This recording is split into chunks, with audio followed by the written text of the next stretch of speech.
എല്ലാവർക്കും എൻ്റെ യൂട്യൂബ് ചാനലിലേക്ക് സ്വാഗതം. ഇന്ന് നമുക്ക് നെയ്മീൻ ഫ്രൈ അല്ലെങ്കിൽ കിങ്ഫിഷ് ഫ്രൈ എങ്ങനെ ഈസി ആൻഡ് ടേസ്റ്റി ആയിട്ട് ഉണ്ടാക്കാമെന്ന് നോക്കാം. അതിന് വേണ്ടിയിട്ടുള്ള ഇൻഗ്രീഡിയൻസ് എന്തൊക്കെയാണെന്ന് നോക്കാം. ആദ്യമായി ഇതാണ് ഞാൻ ഉപയോഗിക്കുന്ന നെയ്മീൻ. ഇതൊരു ഏകദേശം 250 ഗ്രാം വരും. നിങ്ങൾക്ക് വേണമെങ്കിൽ വേറെ ഏത് ഫിഷും ഉപയോഗിക്കാം. പിന്നെ അടുത്തതായി ഇത് ഒരു 2 ടേബിൾ സ്പൂൺ മഞ്ഞൾപ്പൊടിയാണ്, 2 ടേബിൾ സ്പൂൺ മുളക് പൊടി, 3 ടേബിൾ സ്പൂൺ മല്ലിപ്പൊടി, 1 table spoon ginger garlic paste.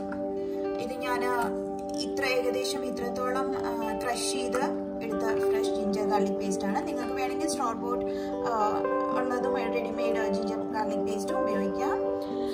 പിന്നെ ഇത്രയും പോകുന്ന പുളി വളംപുളിയാണ്. അത് ഞാൻ ഇളം ചൂടുവെള്ളത്തിലിട്ട് പേസ്റ്റ് ആക്കിയതാണ്. ഇതും ഏകദേശം ഒരു 2 ടേബിൾ സ്പൂണോളം വരും. പിന്നെ കുറച്ച് മല്ലിപ്പൊടി, പിന്നെ ആവശ്യത്തിന് ഉപ്പ്. ഇത്രയാണ് ഇൻഗ്രീഡിയൻസ്. ഇതെല്ലാം കൂടെ മിക്സ് ചെയ്യാം. എന്നിട്ട് ഫിഷ് മാരിനേറ്റ് ചെയ്യാം. നമുക്ക് ഓരോന്നായിട്ട് ഈ ബൗളിലേക്ക് ആഡ് ചെയ്യാം. മഞ്ഞൾപ്പൊടി, മുളക് പൊടി,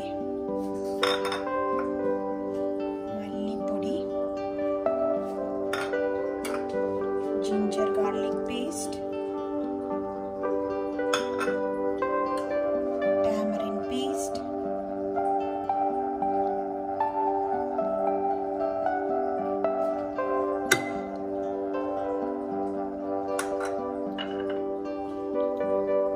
salt,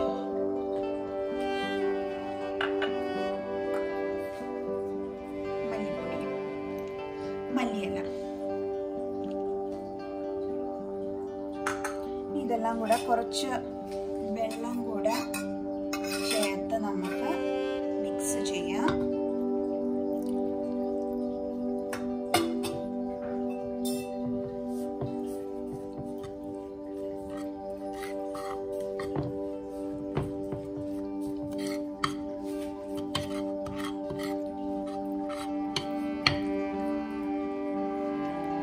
അപ്പം നമ്മൾ ആവശ്യത്തിനുള്ള വെള്ളം ഉപയോഗിച്ച് നന്നായിട്ട് മിക്സ് ചെയ്യുക. ഉപ്പും പുളിയും ആഡ് ചെയ്യുമ്പോൾ നമ്മൾ എപ്പോഴും കുറച്ച് കൂടുതൽ ആഡ് ചെയ്യുന്നതാണ് നല്ലത്. പ്രത്യേകിച്ച് ഫിഷ് ഒക്കെ ഫ്രൈ ചെയ്യുമ്പോൾ കറക്റ്റ് ഉപ്പ് പുളി അതിനേക്കാൾ നല്ലത് കുറച്ചും കൂടെ കൂടുതൽ ആഡ് ചെയ്യുമ്പോൾ ഫിഷിൽ അത് പിടിച്ച് ഫ്രൈ ചെയ്ത് വരുമ്പോൾ ഒത്തിരിയും കൂടെ നല്ല ടേസ്റ്റ് ആയിരിക്കും. ഇനി നമുക്ക് ഫിഷ് ഇവിടെ വെച്ചിട്ട് ഇതിനെ ഫുള്ള് മാരിനേറ്റ് ചെയ്യാം.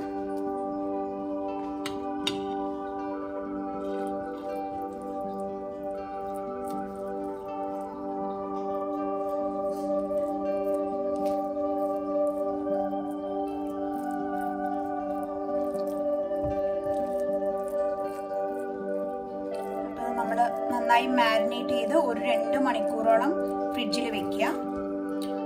മസാല കുറച്ച് കൂടിയാലും കുഴപ്പമില്ല. നന്നായിട്ട് അപ്പുറം മാരിനേറ്റ് ചെയ്ത് വെച്ചാൽ മതി. നമുക്ക് 2 മണിക്കൂറിന് ശേഷം ഫ്രൈ ചെയ്യാം. ഇനി നമുക്ക് മാരിനേറ്റ് ചെയ്തിരിക്കുന്ന ഫിഷ് ഫ്രൈ ചെയ്യാം. അതിനായി ആവശ്യത്തിനായുള്ള എണ്ണ ഒഴിക്കാം. ഓയിലോ കോക്കനട്ട് ഓയിലോ എന്ത് വേണമെങ്കിലും ഉപയോഗിക്കാം.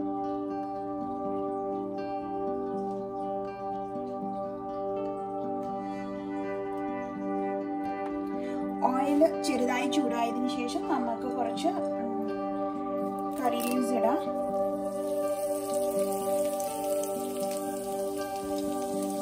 അതിനുശേഷം നമുക്ക് ഈ മാരിനേറ്റ് ചെയ്ത് വെച്ചിരിക്കുന്ന ഫിഷ്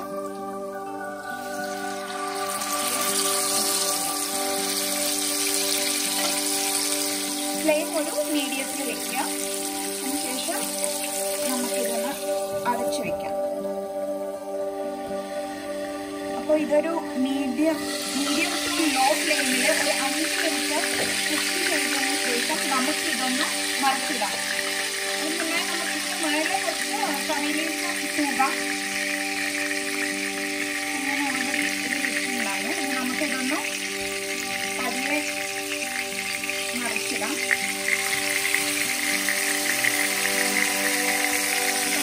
മസാലയൊക്കെ ഇതുപോലെ തന്നെ കോട്ടായിട്ടുണ്ട്. നമുക്കിങ്ങനെ ഒരു 2-3 തവണ അപ്പുറം ഇപ്പുറം മറിച്ചിട്ട് നന്നായിട്ട് റോസ്റ്റ് ചെയ്യണം. ഇത് നമ്മൾ അടച്ചു വെച്ച് ഫ്രൈ ചെയ്യുന്ന കാരണം ഉള്ളിൽ നന്നായി വേവുകയും ചെയ്യും.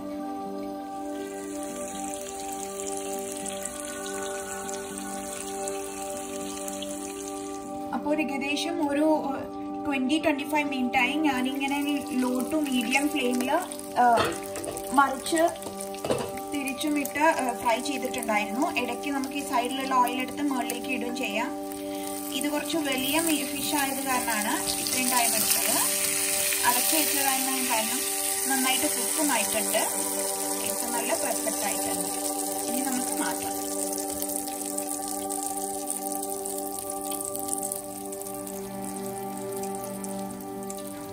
അപ്പോൾ നമ്മുടെ ഈസി ആൻഡ് ടേസ്റ്റി ആയിട്ടുള്ള കിങ് ഫിഷ് ഫ്രൈ റെഡി ആയിട്ടുണ്ട്. നിങ്ങൾക്ക് ഈ വീഡിയോ ഇഷ്ടമായിട്ടുണ്ടെങ്കിൽ please like and subscribe. Thank you.